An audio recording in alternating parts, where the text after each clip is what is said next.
Hello and welcome to ID Talk, answers from an infectious disease expert. I'm Dr. Sean Elliott, a pediatric infectious disease specialist with Tucson Medical Center, professor emeritus of pediatrics at the University of Arizona College of Medicine, and long-term contributor to infectious diseases and immunizations topics at the Arizona chapter of the American Academy of Pediatrics. This podcast has been created to answer questions from our chapter's members about the COVID-19 pandemic and everything else infectious disease or infection prevention related. Thanks again for tuning in for everyone here in Arizona. And if you're tuning in from outside of Arizona, welcome as well.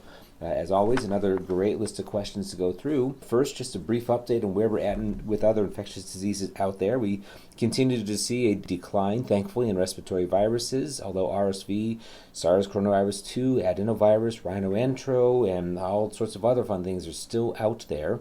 So too, seeing a continuation of viral gastroenteritis, especially norovirus in this part of the country, and elsewhere, I'm sure rotavirus as well. And still a continued higher alert for invasive group A streptococcal infection, not just strep pharyngitis and related scarlet fever or rheumatic fever, but also invasive disease such as severe pneumonia, empyema, sepsis, musculoskeletal infections, severe necrotizing fasciitis, etc., and so forth. So all those things are still absolutely out there. Thankfully, the numbers are overall decreasing, but still a higher alert than we usually experience for this time of year. Also still out there, and unfortunately a very, very active issue, is perinatal transmission or exposure to both syphilis and hepatitis C. Both of those are absolutely in much higher rates across the entire country.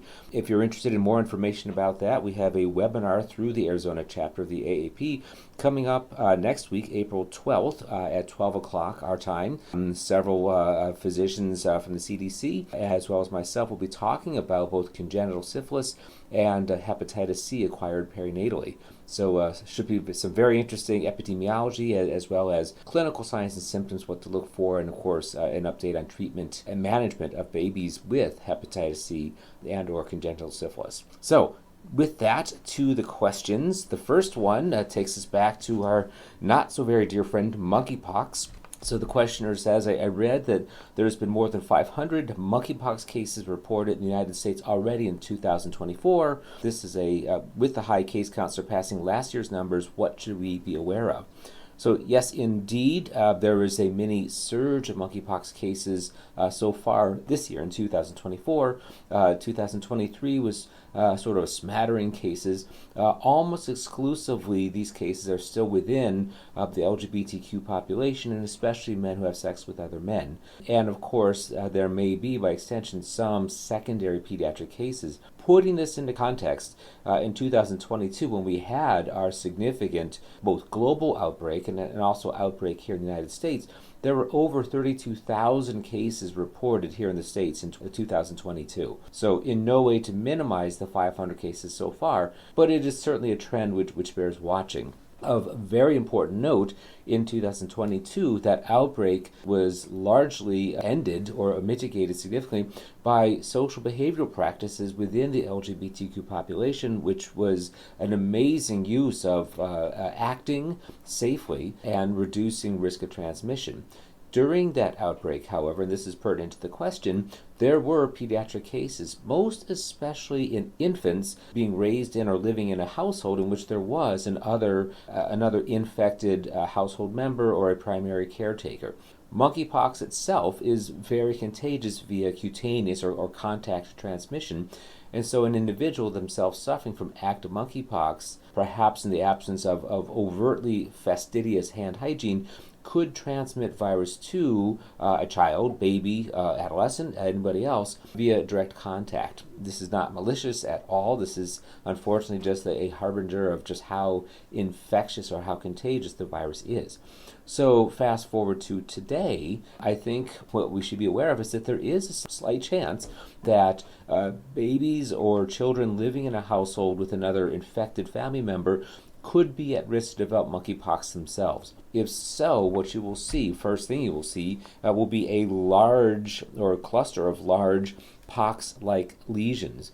So if you don't remember from 2022 or have not recently seen pictures even of smallpox, these typically are lesions that are easily a half to a full centimeter diameter in differing stages, some of which will be fresh, sort of what appear to be rounded, cloudy, fluid-filled bullae, all the way to hemorrhagic pox lesions, to those which have already unroofed and are starting to heal with the granulation tissue underneath. In monkeypox, these lesions are usually quite tender. So think that the child coming in with hand, foot, and mouth syndrome, which is not monkeypox, Coxsackie virus instead, but those lesions are similarly tender, and those patients will frequently be quite miserable, fussy, unable to eat or drink due to the oral lesions.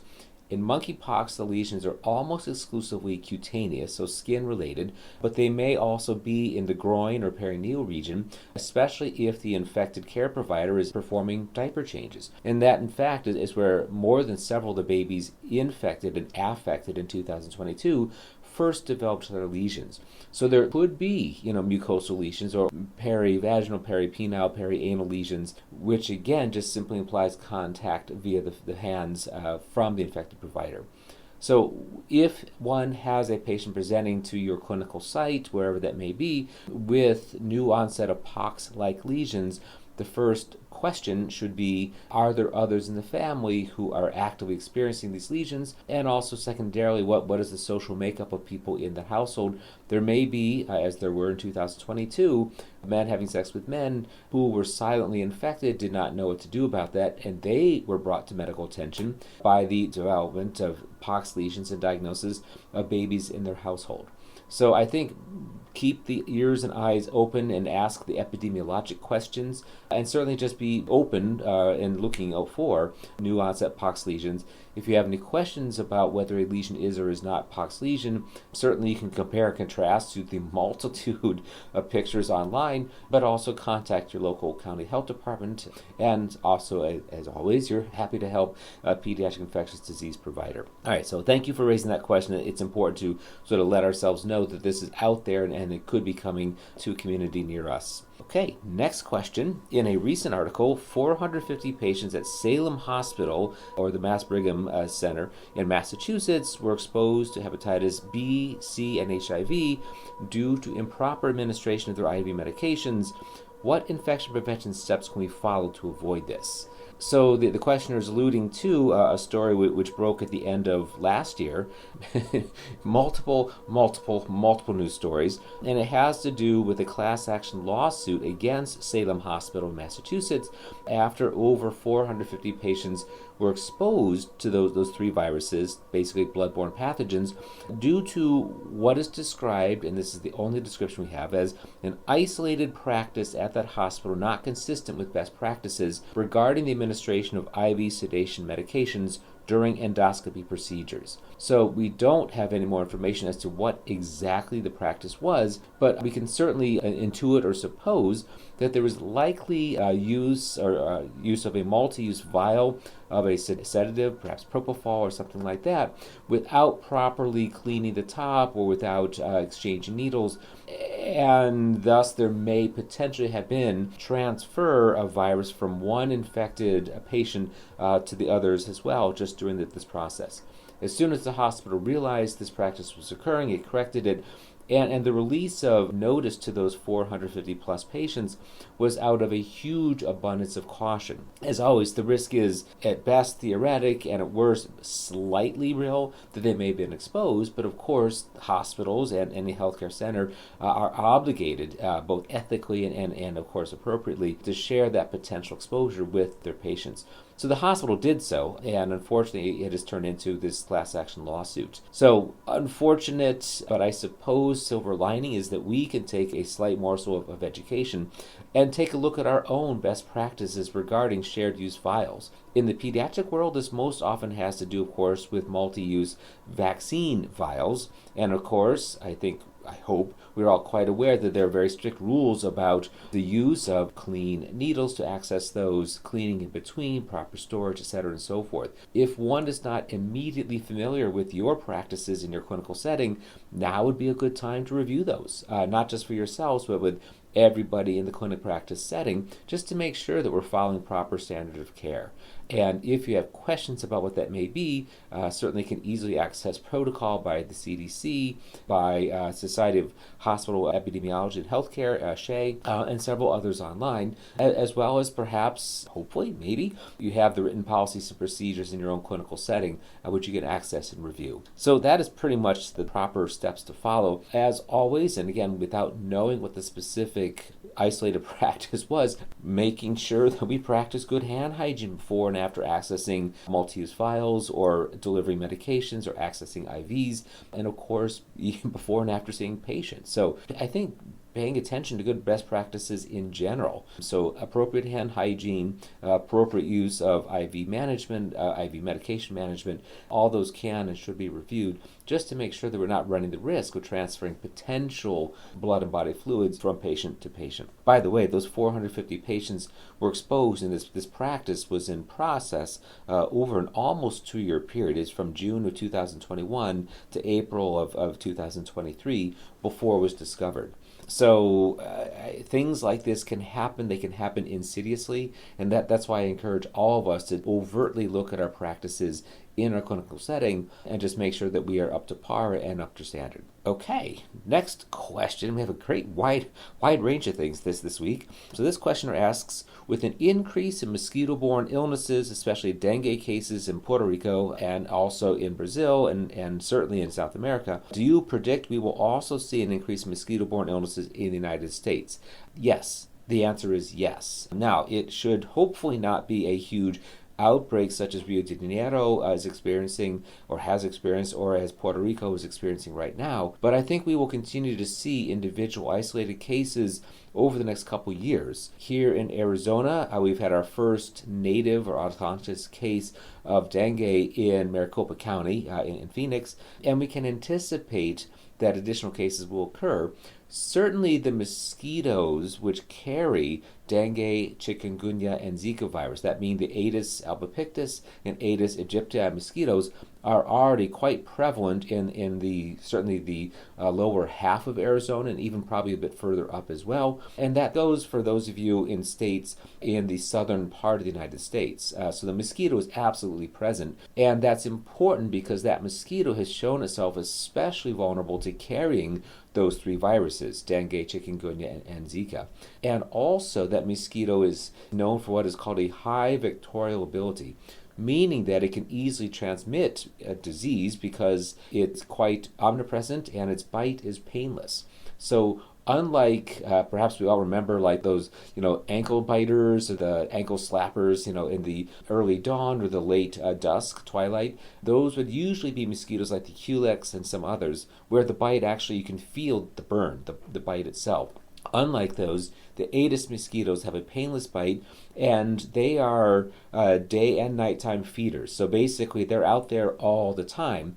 And so trying to avoid being out at dawn or dusk is not going to help protect one from the bite of the Aedes mosquito. Also, this mosquito population is sometimes referred to as the floodplain mosquito, meaning that it can lie dormant in larval form in dried out, arid parts of the country, i.e. Arizona, until the rains come, which of course we've been having lots of, and then that can allow the larvae to mature in whole floods of mosquito outbreak.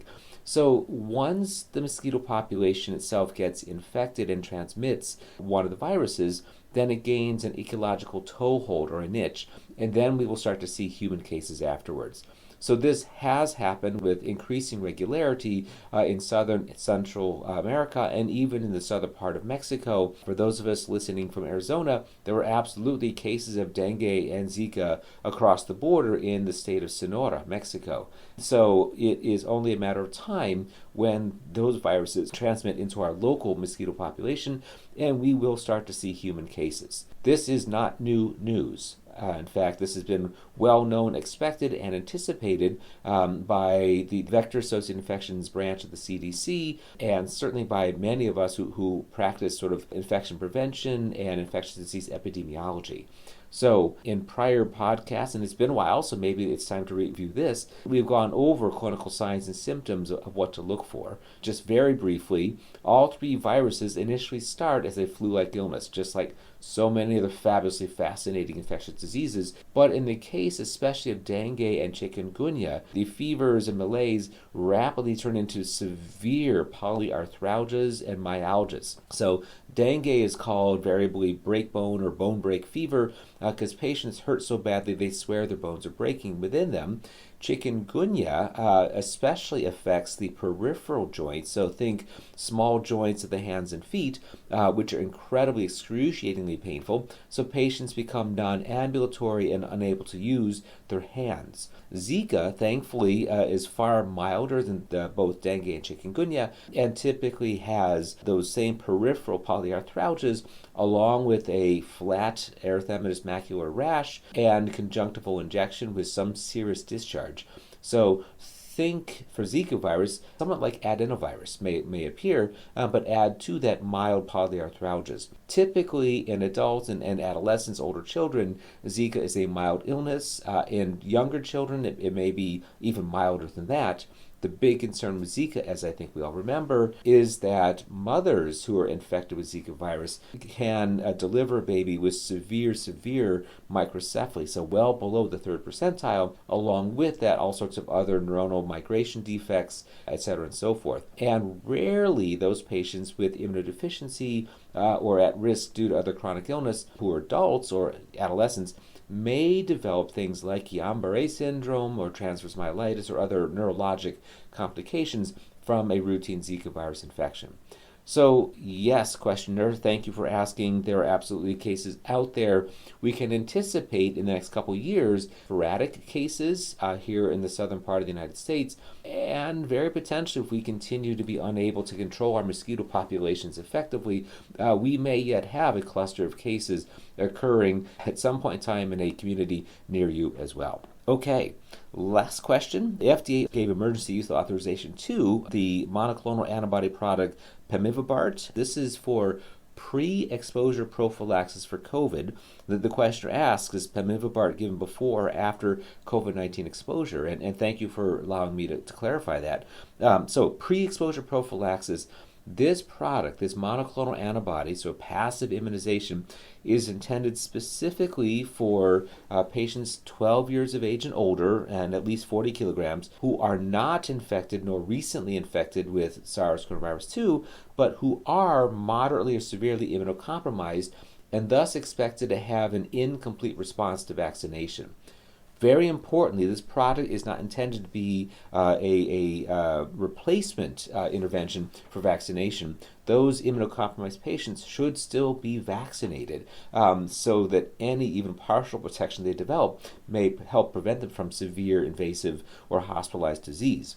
However, realizing that seroprotective response in an immunocompromised patient may be imperfect or not adequate, this product is a new product replacing former monoclonal antibody products, which themselves had good efficacy but were aimed at older subvariants of SARS-CoV-2, those being the alpha, betas, and deltas. So pemivibart is specifically aimed as a monoclonal antibody at the spike protein of the Omicron subvariants with broad protective ability against what is currently out there and circulating. So ideally, the patient in your practice who is older than 12 years, more than 40 kilograms, and has a immunodeficiency or immunosuppression either due to disease or medications like chronic steroid use, certainly those patients who are in remission from cancer treatments, any patient with known immunodeficiency, all those patients would deserve consideration of pre-exposure prophylaxis. So what do when we are currently still having cases out there, and yes we are,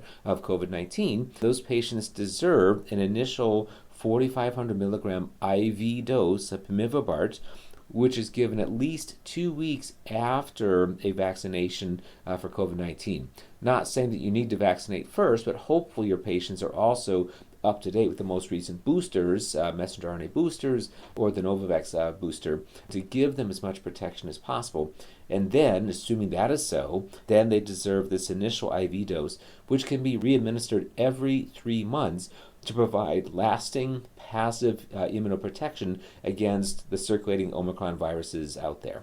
So there you go. Pre-exposure prophylaxis, it is not a treatment, it is not a vaccine, it is not a post-exposure prophylaxis. So by the time the patient went to that crowded birthday party and was exposed to SARS-CoV-2, by that time it is too late. So perhaps now is the time to consider that if you have patients in your practice meeting those criteria. So once again, age older than 12 years, greater than 40 kilograms body weight, not yet infected, but is moderately or severely immunocompromised or immunosuppressed by either disease or medication.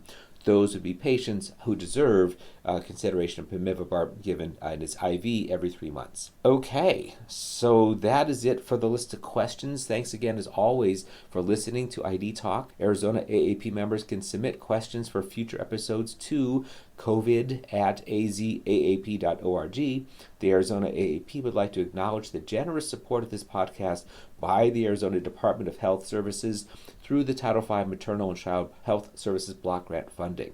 For more information and resources related to COVID-19 in Arizona, or to learn how to become a member, please visit us at azaap.org. In the meantime, and as always, thank you for tuning in. Keep those questions coming. Keep washing those hands. Refresh those updated practices and make sure we're all doing everything by standard of care. And keep eyes open for, of all things, monkeypox, congenital syphilis, and perinatal hepatitis C. And do remember, April 12th at 12 o'clock Arizona time is a webinar covering congenital syphilis and perinatally transmitted hepatitis C if you are interested. If so, find the access for that webinar on the Arizona AAP website. So thank you all for your service. Keep fighting the good fight, and we'll tune in next time.